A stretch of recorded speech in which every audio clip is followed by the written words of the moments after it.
teve um peso muito grande na valoração dessa empresa, a ponto de uma ação da Americanas hoje não, em janeiro, mas não mudou muito o quadro, tem um valor aí de 1,70, o que significa que para comprar uma ação das lojas americanas, hoje precisaria aí, de pelo menos um naco de um Kit Kat, né, é o que vale as ações desta empresa. Hoje, por conta de descuidos claros em relação ao G do ESG, mas alavancado por práticas não muito bacanas relacionadas a essa, né?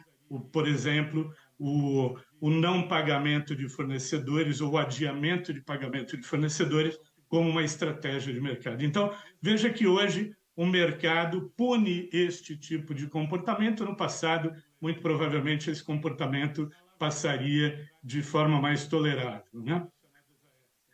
Eu queria agora dividir com vocês um pouco do que eu considero que seja geração de valor do ESG para empresas que estão cuidando bem deste tema.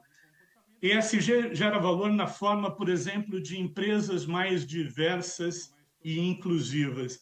Eu acho que nenhum de nós aqui hoje discorda, as evidências são tão grandes, há tantos estudos, de que há correlação entre diversidade e inclusão, empresas melhores para se trabalhar, empresas mais saudáveis, né? Empresas com melhores resultados, empresas mais inovadoras também. Diversidade e inovação são faces de uma mesma moeda. Então é importante entender hoje que empresa diversa e inclusiva é uma empresa que tende a ter resultados melhores. E o que a gente observa é um movimento muito importante hoje das empresas construindo metas e planos de ação mais claros, com ações afirmativas e estratégias de talento cada vez mais orientadas por diversidade e inclusão. Um caso conhecido no mercado brasileiro, conhecido como de sucesso, é o da Magalu. Há 2 anos, a Magalu fez um lançamento de um programa de jovens trainees negros, que à época gerou uma polêmica absurda no Brasil, até com o surgimento no debate de conceitos nunca existentes, como, por exemplo, do racismo inverso, que é uma aberração, né? Isso nunca tínhamos discutido. A Magalu manteve a sua posição de quebrar barreiras para ter mais profissionais negros em cargos de comando e saltou de 12,5% para mais de 46% em 2 anos, num programa altamente vencedor e reconhecido como benchmarking global. ESG gera valor também na forma de colaboradores mais saudáveis. Durante a pandemia, a gente resgatou alguns princípios de empatia e passou a entender, com as pessoas todas trabalhando à distância, que os nossos colaboradores não são só corpo e cérebro, eles têm também uma mente, e quando esta mente não está legal, essas pessoas não conseguem trabalhar bem. Então, descobrimos que saúde mental é um tema importante. 12 bilhões de dias de trabalho e $1 trilhão são perdidos a cada ano por causa de depressão e ansiedade. E o Brasil é um dos campeões em depressão e ansiedade no mundo, um dos maiores consumidores de ansiolítico do planeta. A gente descobriu, durante a pandemia, que é preciso cuidar também da saúde mental das pessoas e até há empresas como Sul América que enxergaram neste tema uma causa importante. Sul América criou um instituto exatamente para promover acesso à saúde integral de pessoas em situação de vulnerabilidade social. Esse é um tema que entrou definitivamente na discussão dos RHs, da gestão de pessoas das empresas. ESG gera valor na forma de uma cadeia de valor mais sustentável.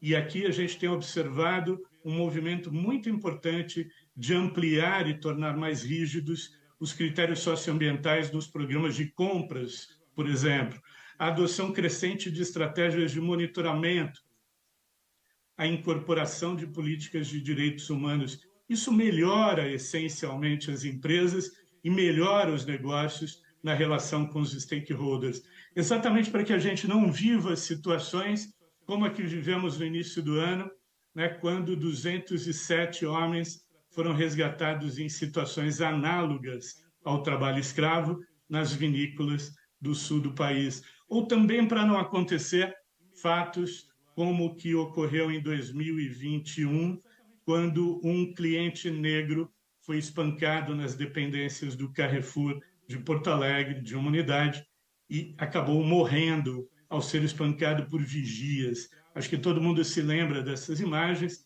chocantes, deprimentes, daquele cidadão apanhando e até uma funcionária olhando a agressão e ali meio que sem saber o que fazer, né? Então, fatos como esse são cada vez mais punidos pela sociedade, punido pelos consumidores. Então, não estamos mais dispostos a aceitar comportamentos como esses, como também não estamos mais dispostos a aceitar comportamentos como racismo, como assédio moral, como assédio sexual, que em outros tempos foram tolerados. ESG gera valor na forma de comunidades mais prósperas. Hoje a tendência é que as empresas utilizem o seu investimento social privado de forma cada vez mais estratégica e orientado para melhorar o índice de desenvolvimento humano das comunidades onde ela atua. Há um exemplo muito interessante e emblemático, eu diria, para a gente refletir aqui, que é o da Ambev. A Ambev é uma empresa hoje gerida por millennials. A Ambev é uma empresa com chip orientado para as questões de diversidade, de inclusão, de sustentabilidade. Uma empresa que criou, por exemplo, uma água cujo lucro é inteiramente revertido para projetos que levam acesso à água potável para comunidades secas e áridas no Brasil. Mais de 600 mil pessoas já foram beneficiadas desde 2017, quando o programa nasceu, e a meta é 1 milhão de pessoas até 2025. Mas não é só, né? É um conjunto de ações, e é esse conjunto que mostra o compromisso forte. Durante a pandemia, por sugestão de uma engenheira, uma jovem engenheira de 25 anos, a Ambev construiu em 36 dias um hospital de 100 leitos e entregou, no auge da crise de leitos, um hospital para a estrutura de hospitais da cidade de São Paulo. Foi a obra hospitalar mais rápida da história do Brasil. E aí eu poderia ficar horas falando de projetos, mas vou destacar um que tem também um impacto grande na questão da diversidade, que é criar um fundo junto com o Preta Hub de 7 milhões para acelerar negócios empreendidos por pessoas negras na economia criativa, né? Então, essas ideias todas fizeram com que a empresa entendesse que a sua atuação institucional pró-sociedade, pró-comunidades, ela está na cultura de valores da companhia. Ela criou um selo chamado Além dos Rótulos, que reúne todas essas ações institucionais. E não por acaso a Ambev tem hoje uma posição muito privilegiada no ranking Merco, que é um ranking importante, é um monitor de reputação corporativa da América Latina. Ela está em segundo lugar, atrás apenas da Natura, que é reconhecida há 50 anos como uma empresa mais sustentável. Então, veja, ESG gera valor também para a marca, gera valor para a imagem, gera valor para a reputação, obviamente desde que a empresa esteja comunicando aquilo que ela efetivamente faz. O contrário tem o nome de greenwashing. Então, greenwashing é um tiro no pé, é mentira, é imprecisão. Mas quando a empresa faz, ela tem todo o direito de comunicar aquilo que ela faz com seus stakeholders. Pois bem, gera valor também na forma de menos carbono. Carbono vai representar para todas as empresas um custo crescente. Carbono é o grande tema de ESG da humanidade. Reduzir carbono é uma obrigação dos países, um pacto estabelecido no Acordo de Paris, e as empresas que estão nesses países também têm que ter os mesmos compromissos. Quando a gente olha para carbono, tem aí debaixo dele da ideia de descarbonizar a melhor gestão das emissões, à melhor gestão da água, da energia, dos resíduos, do solo, da biodiversidade. As empresas que estão investindo na gestão destes grandes temas já estão obtendo resultados importantes para o seu negócio. E este negócio tende a ser cada vez melhor percebido. Um exemplo que eu gosto de dar, também é uma empresa brasileira, ainda não totalmente reconhecida no Brasil, mas já bastante reconhecida no mundo, que é a Raizen, né? Que é uma empresa que hoje não está mais na coluna do problema para a humanidade, está na coluna da solução. Terceira maior empresa do país em faturamento, produz etanol de segunda geração, chamado E2G, que é um bioetanol, feito a partir de resíduos da fabricação do etanol comum, né, do bagaço, com açúcar. Então, usa matéria-prima de baixo impacto ambiental, que seria já descartada, tem rastreamento de origem, não utiliza terra para comida, que isso é uma questão que importa muito a quem compra esse produto lá na Europa, e contribui para uma redução de 40% das emissões dos clientes que compram este produto. Não por acaso, hoje, a Raizen consegue receber um premium price pelo seu produto, não por acaso, ela está investindo na construção de 20 plantas até 2030, para produzir algo como 1,6 bilhão de litros de etanol. Então, veja como uma empresa como essa pode colocar o Brasil numa posição internacional de muito destaque, de muito protagonismo. Aqui eu queria agora, estou caminhando para o final da minha apresentação, mas aqui eu queria pedir para que vocês uma atenção especial, porque acho que esse é um detalhe importante desta palestra. ESG também gera valor na forma de empresas melhores para o mundo. Empresas melhores para o mundo são as empresas hoje apregoadas pelo sistema B, apregoadas pelo capitalismo consciente. São empresas vistas como mais disruptivas, mais sintonizadas com as necessidades dos seres humanos e do planeta, mais responsáveis, mais íntegras, mais éticas. Estas empresas são hoje um campo, um celeiro de lab de formação para líderes, líderes de um outro tipo, com uma outra mentalidade, que são vistos pela ONU, pelo Pacto Global, como absolutamente decisivos para acelerar a transição do business as usual para empresas de baixo carbono, empresas menos intensivas em uso de recursos naturais, empresas que geram mais igualdade do que desigualdade, mais impacto positivo do que negativo. Esses líderes são líderes necessariamente mais preocupados com o outro, mais cuidadosos, mais empáticos, mais inclusivos, que valorizam a diversidade como riqueza, como um patrimônio de possibilidades, de criações, de olhares, de visões distintas, são mais éticos e transparentes, porque não admitem negócios, ainda que lucrativos, que venham em prejuízo de pessoas e meio ambiente, e são o que a gente chama de mais ecocêntricos, pessoas que conseguem olhar para a gestão do negócio e perceber que eles dependem do sistema ambiental e do sistema social para se equilibrar, para serem negócios perenes no mundo em que vivemos hoje.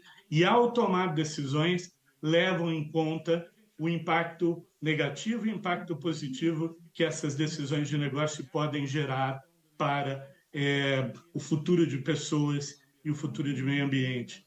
Então, veja, um nome importante dessa discussão no mundo hoje, Paul Polman, foi presidente da Unilever, e na Unilever fez uma importante transformação para a sustentabilidade. Ele tem dito nas suas palestras e entrevistas que a gente já tem tecnologia para fazer as mudanças hoje. Né? Já tem. Se a gente quiser mudar para uma economia de baixo carbono, a gente já tem. Acho que eu trouxe o exemplo da Raizen para dizer temos tecnologia de primeiríssimo mundo podendo fazer a diferença agora, né, para a descarbonização. O que nos falta é liderança em todos os níveis para fazer escolhas necessárias e gerar impacto positivo para o mundo. No meu primeiro livro, Conversas com Líderes Sustentáveis, eu escrevi uma frase que eu pensei e gostaria de dividir hoje aqui com vocês, que tem muito a ver com a importância do fator liderança no avanço do ESG, da agenda de ESG nas empresas. Decisões de negócio, meus caros, não são atos meramente técnicos, não são atos neutros, como a gente quis crer durante muito tempo. São atos, sobretudo, humanos, porque cada vez mais tendem a impactar, para o bem e para o mal, pessoas e meio ambiente. Eu aprendi na minha experiência de 25 anos trabalhando com empresas, mais de 300 estratégias de sustentabilidade ESG construídas, milhares de CEOs entrevistados, livros publicados, depoimentos colhidos. Eu aprendi que não existe empresa sustentável sem liderança sustentável, não existe liderança sustentável sem cultura orientada por valores e não existe, definitivamente, cultura orientada por valores sem desenvolvimento de pessoas, do humano. Então, ESG, antes de ser um conjunto de frameworks, de ratings, antes de ter suas planilhas que traduzem para o mercado financeiro como uma empresa está encaminhando seus esforços para eliminar riscos ambientais, sociais e de governança, ele é uma questão de valores, ele é uma questão de liderança, ele é uma questão de cultura empresarial. Uma pesquisa recente da Humanizadas, que é um rating brasileiro que está em ascensão no mundo hoje, mostra também o peso da liderança como fator de proteção da esperança. 85% das empresas mais sustentáveis ou mais humanizadas estão otimistas em relação ao futuro, né? 22% da média da liderança se diz mais otimista. 85% dos colaboradores dessas empresas se dizem mais satisfeitos. Na média, são 31%. Olha o gap. 82% dos parceiros de empresas mais sustentáveis estão confiantes no futuro e, na média, essa confiança é de 27%. Deu para entender? A nova liderança orientada por ESG, ela também é um fator de proteção da nossa esperança em relação a como empresas podem contribuir para um impacto positivo no planeta e não um impacto negativo. Aqui eu queria dividir com vocês e queria que vocês levassem essa discussão. Sugiro que vocês, quem não viu, leia a carta publicada agora em abril, na revista Time, do secretário-geral da ONU, o português Antônio Guterres. Convidaram ele para uma tarefa interessante, curiosa. Escrever uma carta para sua tataraneta abrir em 2100. Tataraneta, obviamente, ainda não nascida, né? E aí ele escreve uma carta muito bonita, que tem um tom ligeiramente otimista, mas que também traz uma crítica, né? Ele é o homem hoje responsável por costurar todos os acordos no âmbito do Acordo de Paris. Então, ele é hoje o porta-voz da descarbonização do planeta.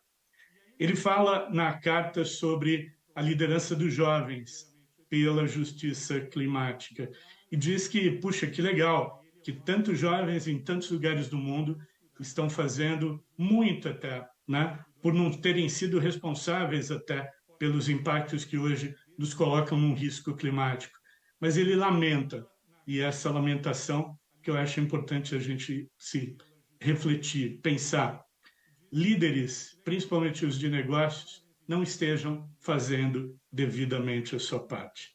E a mensagem dele é, não sei, quando você abrir, você saberá se tivemos sucesso ou falhamos na luta pelo seu futuro.